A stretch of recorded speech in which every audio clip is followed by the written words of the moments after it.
అమ్మయ్యా వచ్చినావా? చెప్పు, ఏమో అర్జెంటుగా రమ్మన్నావు ఏంది? మరలా అది మా అమ్మ బాపు ఊరికి పోయి 4 రోజులు అవుతుంది. నాకేమో వంటకి ఇబ్బంది అవుతుంది. నాకు వండుకోనికి రాదు. బయటికి పోయి తిందామంటే బయట ఫుడ్ వాడది. కొంచెం వంట చేసి ఇవ్వవా? ఏంది వంట చేసి పెట్టాలా? నీ కళ్ళకి ఎట్లా కనిపిస్తుంది? నేను పని మనిషిని అనుకున్నావా? నేను చెయ్యా. అయ్యో మరలా అట్లా కాదు, నువ్వు తప్పుగా అర్థం చేసుకోకు. నాకు ఎట్లాగో వంట రాదు. నువ్వు నా లవర్వే కదా, జర వంట చేయొచ్చు కదా.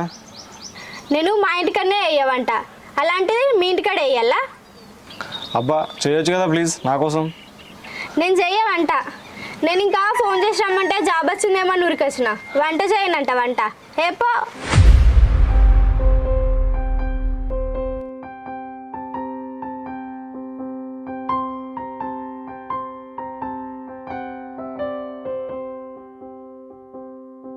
ఏమే ఉన్నావే?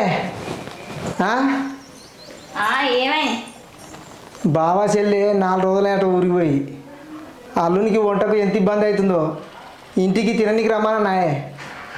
ఇంటికి రమ్మంటావా?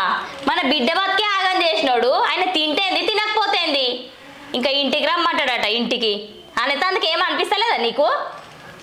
అది కాదే, ఎంత కాదన్న నా చెల్లె కొడుకు. చెల్లె కొడుకు అయితే ఒక పూట తినపోతే ఏం కాత్తి. నువ్వు ఇంటికి ఇట్లా తీసుకొచ్చినావు అనుకో మంచిగా ఉండదు చెప్తున్నా.